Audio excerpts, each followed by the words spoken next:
시청자 여러분 안녕하십니까. 지금부터 정편의 한보정론을 시작하겠습니다. 자, 이번 시간에는요, 김건희 여사가 김영선의 공천에 개입했다, 이런 의혹을 뉴스토마토가 지난 5일자로 보도를 했습니다. 그래서 이게 이 파장이 일파만파로 커지고 있어요. 자, 그래서 이거에 대해서는요, 용산에서도 전혀 그런 사실이 없다, 그리고 국민의힘에서는 법적 대응을 하겠다라는 입장을 내놓은 바 있고, 그리고 여기에 당사자로 등장하고 있는 이 명태규 씨라는 사람이 뉴스토마토를 갖다가 이 편집국장하고 해당 기자 2명, 이렇게 해서 3명을 고발 조치했습니다. 자, 그래서 이게 법으로 가게 되어 있는데요. 그래서 이제 파장이 커지고 있는 상황인데, 요 내용 조금 복잡하지만요. 근데 이게 이준석하고 그다음에 김종인이가 얘기하고 있는 또 허은하, 요 세 사람이 얘기하고 있는 걸 보면은 김영선이가 개혁신당으로 이제 올라오고 했던 것은 맞아요. 자, 그런데 이게 이루어지지 않은 것이고, 그 다음에 이제 그 핵심은 뭐냐? 이 명태균이라고 하는 사람이 이제 경남에서는 상당히 인지도가 높고 정치적 활동을 많이 하는 분은 맞는데, 그리고 현재 여권과 관련이 있고, 그리고 지금 이제 김영선이가 이 명태균 씨의 주장에 의하면 김영선 의원이 김건희 여사하고 텔레그램 메시지를 통해서 공천에 개입한 것이 사실이 아니고, 김건희 여사하고 교신을 한 사람은 명태균 본인이다 이거예요. 그래서 이게 사실관계가 다른 명예훼손행위다. 그래서 고발 조치를 했습니다. 그래서 요 내용이요, 조금은 복잡하지만 제가 최대한 단순하게 해서 여러분께 말씀을 드리도록 하겠고, 그 다음에는요, 그 다음에 이제 또 지금 내가 얘기 중에 이제 하나는 바로 뭐냐, 이제 오늘이요, 이재명의 공직선거법 최종 결심 공판이 이루어지는 날입니다. 그래서 이재명의 그야말로 우리가 흔히 얘기하는 뭡니까, 생일이나 마찬가지예요. 이거 운명이 끝나는 날입니다. 왜? 지난번에는 김문기를 알았느냐 몰랐느냐, 이걸 가지고 하루 종일 싸웠고, 오늘은 이제 백현동을 가지고 싸우게 돼 있는데, 백현동은 제가 누차 말씀을 드린 대로 김민섭 재판을 통해서 항소심까지 5년형의 중형이 선고가 됐어요. 요게 다 엮어진 거지 않습니까? 자, 그래서 요거는 그러니까 김인섭, 백현동은요, 재판을 2번이나 했어요. 거기에 판결 내용에 이게 로비 내용이 다 나오고, 그 내용이 전부 인정이 됐습니다. 자, 그러다 보니까 이제 오늘 검찰과의 일전이 이제 불가피하게 돼 있는데, 빼놓을 수 없는, 도망갈 수 없는 근거들이 이것도 수백 가지가 된다 말씀드렸잖아요. 김문기 것도 수십 가지. 그 다음에 이 김인섭, 백현동 것도 수십 가지가 되는데, 핵심 수목긴 거는 이제 우리 미디어에서 한 5개 정도로 요약이 됩니다. 이거 저도 여러 차례 이제 말씀을 드렸던 내용인데, 요거를 다시 한번. 그래서 오늘 지난번에 김문기도 8명의 검사가 나와서 아주 밀어붙였는데요. 오늘 또 이재명의 또 이 난리치는 그야말로 법정 공방이 예상이 됩니다. 그러나 유죄는 결정되어 있다, 이렇게 보시면 될 것 같아요. 자, 그래서 요 내용을 이제 말씀을 드리도록 하겠고, 그 다음에 이 홍준표가 말이죠, 이 과거에 조국이 수사 한참 할 때 조국 편을 들다가 아주 매를 많이 맞았잖아요. 그리고 그래서 이제 그 조국 수호대다, 조국 수홍, 이렇게 이제 비판을 받는데, 이제는 갑자기 문재인을 또 옹호하고 있어요. 검찰 격에 맞게 수사하라. 이게 말이나 되는 겁니까? 공정수사에 정면을 반하는 것이고, 지금 심우정 검찰총장도 뭐라고 했어요? 공평한 수사를 강조했지 않습니까? 야, 이런 이 홍준표를 보면 도대체 왜냐면 양산이잖아요, 양산. 경남지사를 했잖아요. 네가 뒤로 무슨 떡고목을 먹은 건지 알아먹을 수가 없네요. 그래서 요 내용을 말씀드리도록 하겠고, 마지막으로 시진핑의 지금 방안을 문재인이가 5년 내내 노래 불렀잖아요. 시진핑가 5년 내내 노래를 불렀어요. 비록 북경에 가서 혼밥으로만 대접받고 투대접을 받았는데도 노래 불렀어요. 안 왔어요. 자, 그런데 이번에 우리 이제 한중 의원 의원 외교 요 차원에서 우리 한국 의원단이 이제 중국을 갔는데, 거기에서 이제 이 왕이 외교부장이 이번에는 에이펙 정상회담이 이제 경주에서 열리잖아요. 에이펙 정상회담 때 우리 시진핑 주석이 갔으면 좋겠어, 꼬리를 내는 것이죠. 자, 그래서 당당한 대중외교가 결실을 맺는 단계에 돌입한 것이 아니냐, 요렇게 보여지는 대목이 되겠습니다. 그래서 이러한 내용으로 조금 빠른 속도로 여러분께 정리해 드리도록 하겠습니다. 자, 그러면요. 자, 맨 먼저 이게 이준석 등장인물이 많아요. 이게 김영선의 컷오프, 국민의힘에서는 컷오프가 됐잖아요. 국민의힘에서 본래 차원 의창이었는데 요게 이제 김해로 가겠다. 그 왜냐면 자기도 이제 공천 받기 어렵다는 걸 알으니까. 그래서 김해로 가겠다는데 거기서 그 김해로 가겠다는데 결국은 그 경선에서 탈락을 했어요. 그러니까 컷오프가 됐습니다. 컷오프. 그러니까 컷오프는요 아예 공천 대상도 안 되는 그냥 아웃된 거예요. 예. 그런데 나중에 보니까 이 아웃된 것은 뭐냐? 용산과 관계없이 이번에 공천은 사실 공천은 공관위원회에서 뭐 객관적으로 물론 했다고 보겠지만은 어쨌든 한동훈 비대위 제재에서 한 것이고 공천과 관련해서는 이철규가 공천을 한동훈이 지멋대로 한다. 특히 비례공천. 난리를 치고 아예 공개적으로 기자회견을 통해서 반발까지 했지 않습니까? 그러니까 용산 대통령실에다가도 이제 비례공천이지만 비례공천할 때 언론의 깍이 10분 전에 통과가 왔다는 거 아니에요. 근데 지역공천에서 예우가 되겠습니까? 같이 들어가는 거죠. 똑같은 비대위원장에 똑같은 공관위원장인데 뻔한 것이죠. 그래 이런 큰 틀만 보더라도 제가 항상 큰 수를 강조하는데 큰 틀만 보더라도 용산 대통령실에서 개입할 여지가 없는 것이다. 더군다나 윤 대통령도 이 당 공천, 여기에 대해서는 나는 딱 중립이다. 개입하지 않겠다. 그야 당에서 알아서 하는 거야. 이런 입장을 여러 차례 공표한 것으로 제가 기억이 되는데, 요게 이제 큰 틀인데, 요렇게 해서 이제 그 김영선이가 이제 자기가 이제 탈락된 걸 알으니까 2월 중에, 그러니까 이제 공천이 이제 2월 중부터 계속 진행되는 거 아니에요. 최종적으로, 탈락이 언제가 되느냐. 2월 18일 날 김해 갑으로,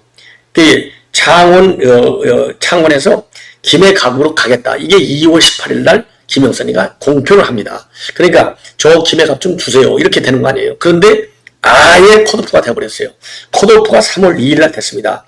요런 이제 시계열적으로 분석을 하면. 그런데 이준석이하고 2월 중에 7불산인가요? 경남에 있는 여기에서 만나게 되는 겁니다. 여기에서 이제 만나게 돼요. 예, 2월 29일 날 만나는 걸로 돼 있어요. 2월 29일 날 만나서 뭐라고 하느냐? 그러니까 김해갑이 2월 18일인데 2월 29일 날 만나는 거니까 안 된다는 것 같이도 이제 알고 있는 거예요. 그래서 내가 개혁신당에 가겠다. 그러면 나를 개혁신당 갈 테니 1번을 달라. 그러니까 무슨 소리냐? 이게 설이 두 개요. 1번을 달라고 그랬다가 안 된다고 그러니까 3번을 달라고 하더라까지 나갔어요. 이준석이는 1번을 달라고 그랬다고, 김종인은 이게 3번까지, 그럼 1번이 어려우면 3번을 주십시오까지 진도가 나갔다는 거예요. 근데 김종인 비대위원장의 경우에는 그 당시 이제 공관위원장이었죠. 개혁신당. 요거 안 된다. 그래서 아예 자기는 만나지도 않으려고 했는데, 그러다 보니까 자기 부인을 만났다는 겁니다. 부인 출근길에 만났다는 거예요. 집으로 찾아와도 안 만났는데, 그러니까 이 부인이, 야, 네가 오면 개혁신당에 뭐가 되겠느냐. 개혁한다는 정당에 아예 그런 말 꺼내지도 마. 이렇게 해서 돌려보냈다는 거예요. 완전히. 예. 요게 이제 개혁신당 비례대표 1번하고 3번. 그리고 개혁신당에서 자기를 비례대표로 받아주면 뭘 대가를 줘야 될 거 아니에요.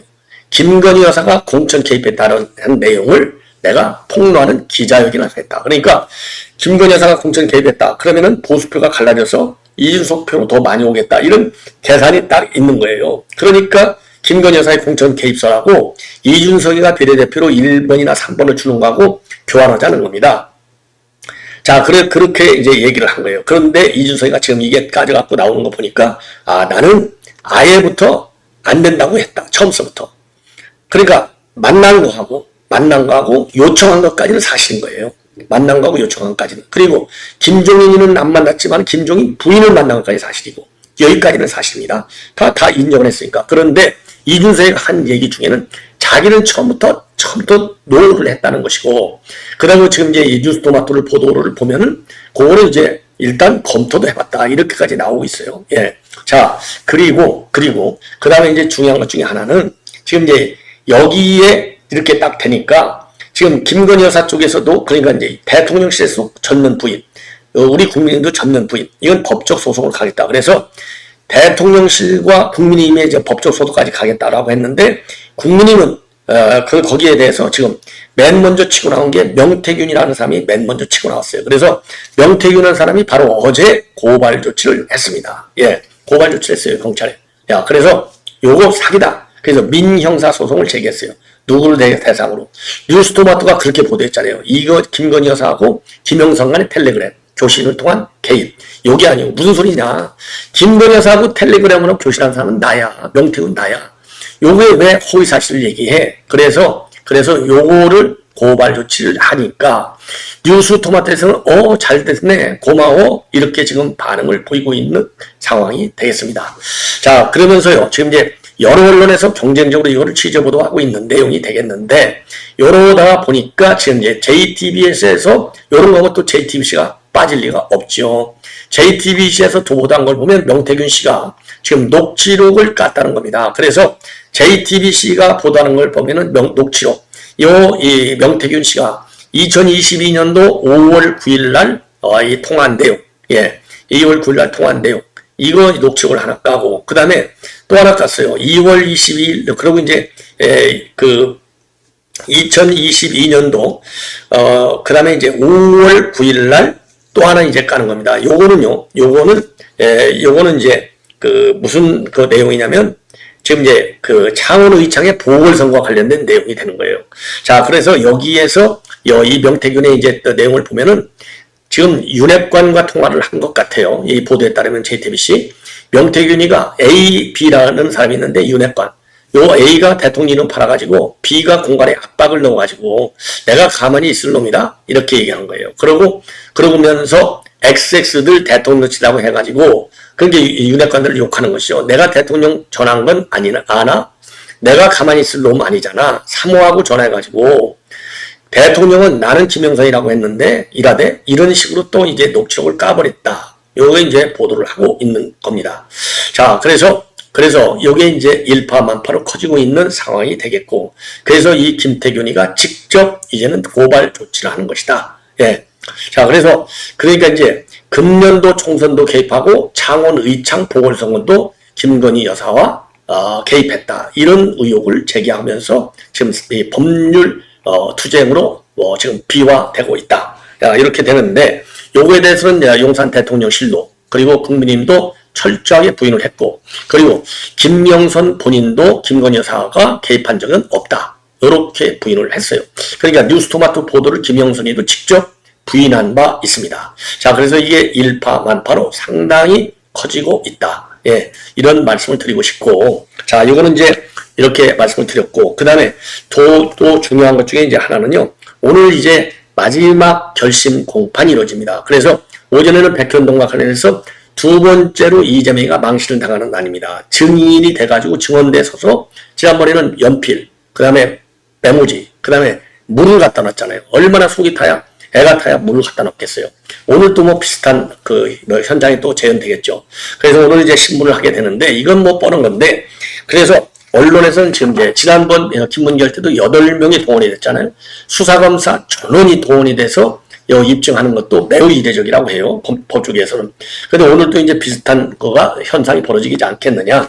예, 일전이 불가피할 것이다, 이런 내용이 나오는데, 요거를 보면은 우선요, 지금 5개를 중요한 증거로 지금 보고 있어요. 가장 제가 또 얘기했잖아요. 자, 공문이 있어요.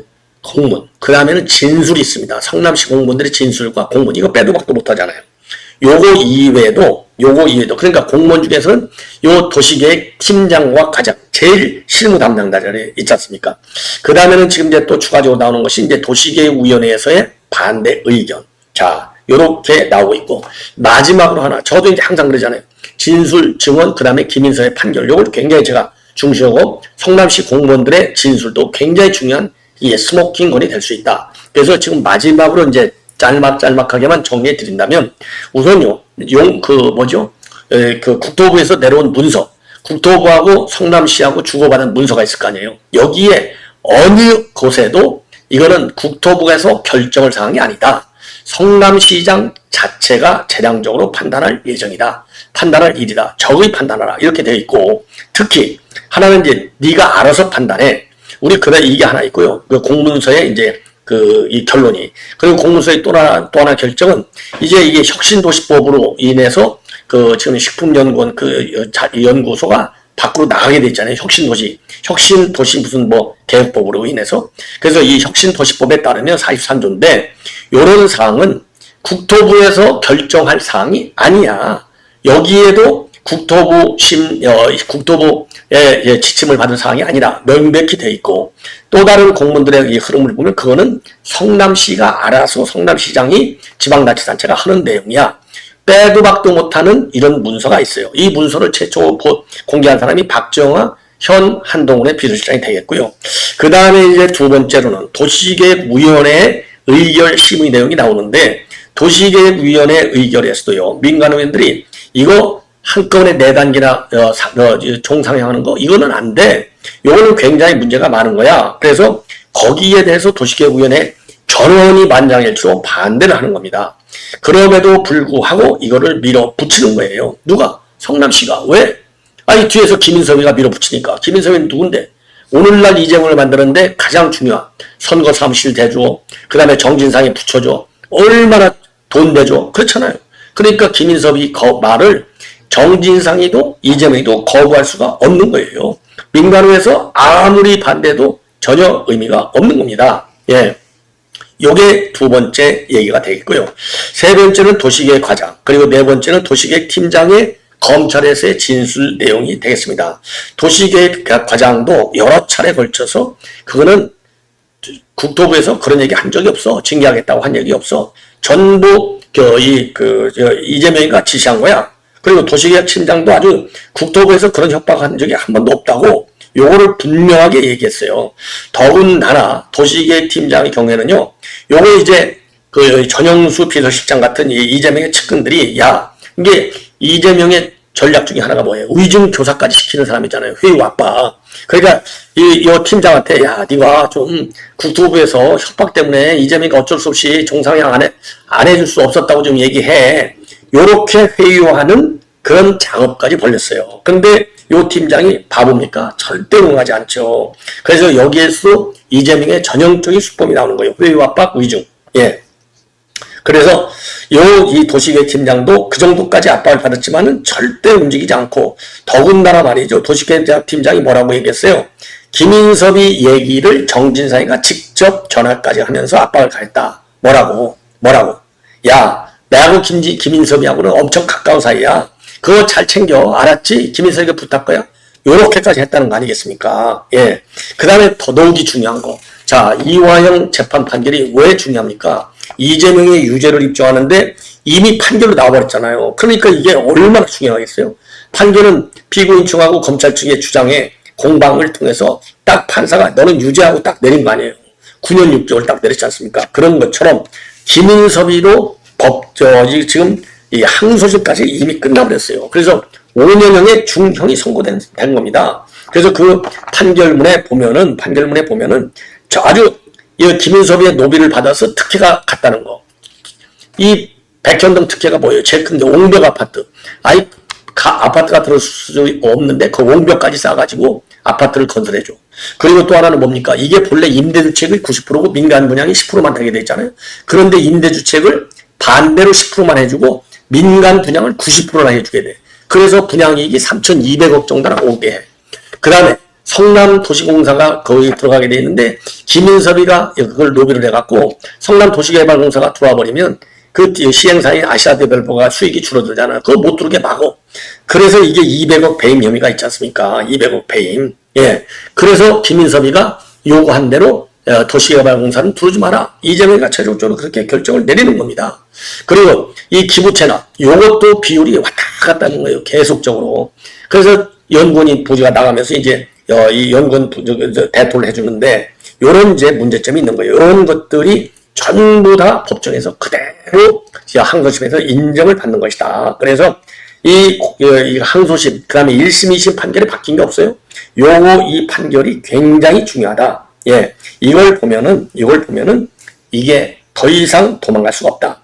제일 중요한 스모킹건이 바로 뭐냐? 국토부의 공문서하고요. 도시계획위원회, 그 다음에 그 회의록, 내용, 이거 빼도 박도 못하는 거잖아요. 예를 들어서 도시계획 과장이나 팀장은 네 말이 맞나 내 말이 맞나 싸울 수라도 있지. 요거는 움직일 수 없는 것이고, 더더욱이 움직일 수 없는 것은 1심과 2심의 김인섭 재판 판결이다. 이걸 보면 끝난 건 아니냐. 이러다 보니까 그런 사실이 없어. 이건 부인할 수가 없잖아요. 그러다 보니까 이 이재명이가 작전을 바꿨다. 저도 전에 이제 관련 내용 나올 때 분석해드린 바 있는데, 요런 사실이 있어 없어? 시험에 김문기 골프 친 거 있다 없다 요거를 따졌잖아요. 근데 요거는요 이렇게 되다 보니까 이 작전이 이제 바뀌어갖고 허위 이게 사실이 아니냐 기냐 이렇게 따지지 않고 그거 국정감사에서 한 건데 국정감사는 내가 경기도 지사로서 얘기한 것이기 때문에 대선 후보로서의 허위사실 발언이 아니야. 그 대선 후보로서의 허위사실이라고 지금 고소가 돼 있는데 그건 잘못된 거야. 그러니까 죄가 성립 자체가 안 되는 거냐. 왜냐하면 내가 경기도지사로서 국감 받았던 얘기니까. 그런데 경기도지사가 아니고 이때는 이미 대선 후보로 사실상 확정이 됐을 때의 얘기나 마찬가지예요. 왜? 대선 후보로 지금 뛰고 있는 거니까요. 그리고 송영길이도 얘기했잖아요. 야, 너 차라리 경기도지사 벗고 나가. 안 그러면 그렇게 나가는 게 좋아. 경기도지사 벗고 나가야 돼. 라고 했는데 안 벗고 나왔잖아요. 오히려 경기도지사로서 당당하게 내가 최고로 잘한 게 이런 대장동 백현동이기 때문에 당당하게 딱 이번에 데뷔전을 해갖고 승세를 굳히겠다. 이렇게까지 주장하고 나온 거 아니에요. 그래서 요것도 다 이런 법리. 그러니까 이제 작전 변경에서도 이건 백해 무익. 아무 의미가 없다. 요게 이제 전반적으로 나오는 내용이 되겠습니다. 자, 이번에는요, 여러분들 이제 뭘 말씀드리냐면, 이 홍준표가 지금 아주 개망신을 당하고 있다라고 하는 내용을 말씀을 드리겠는데, 지금 문재인 수사가 이제 속도를 내고 있지 않습니까? 여기에 대해서 반론을 제기하고 있어요. 뭐라고? 그가 감옥 갔으면 좋겠지만 전직 대통령이라면 그에 걸맞는 수사를 하라. 그래서 이게 USB를 북한에 넘겨준 거, 그리고 이제 원전 폐기가 이제 플루토늄 생산을 말하자면 이 원전 폐기와 플루토늄 생산을 장래는 저지하고 북한을 이렇게 한 정책이 아니었는지, 그런 국사병에 가까운 이적 행위는 맞다. 그런 것은 다 묻어버리고 딸내를 도와준 행위를 꼭 찍어 수사하는 것은 수사 비례의 원칙에 맞지 않는다. 이러면서 대통령의 격에 맞는 수사를 하는 거죠. 왜 딸 가지고 대통령 수사하려고 그러냐. 요 얘기를 지금 비판하는 겁니다. 자, 그러면서 통상 가족범죄 수사는 대표성 있는 한두 사람만 수사하는 게 원칙인데 조국 수사는 일가족을 몰살 수사했기 때문에 그거는 과잉 수사라고 지적했던 것이다. 그걸 두고 일부에서 벌떼처럼 달려들어서 나를 지금 비방하고 있다. 예. 자, 그러면서 이게 과거 조국 편 들었다고 이제 혼날 때 얘기를 하는 거예요. 그러면서 내가 조국 편을 들 이유도 없고 수사 원칙을 말한 것인데 그걸 두고 일부 진영에서는 비이성적 판단이 아닌 감정적 비방만 하는 것을 보고 진영 논리가 도를 넘었다고 생각했는데 이번 문 대통령 수사도 똑같은 논리다. 이렇게 얘기하고 있는데요. 이거 아무래도 이게 경남이잖아요. 또 다음에 또 경남시사 나갈지 모르잖아요. 어마어마한 로비를 받은 것 같아요. 요거 홍준표 요것도 수사해야 될 것 같아요. 누가 좀 고발했으면 좋겠어요. 예, 시청자 여러분, 이것으로 본 방송은 마치겠습니다. 대단히 고맙습니다.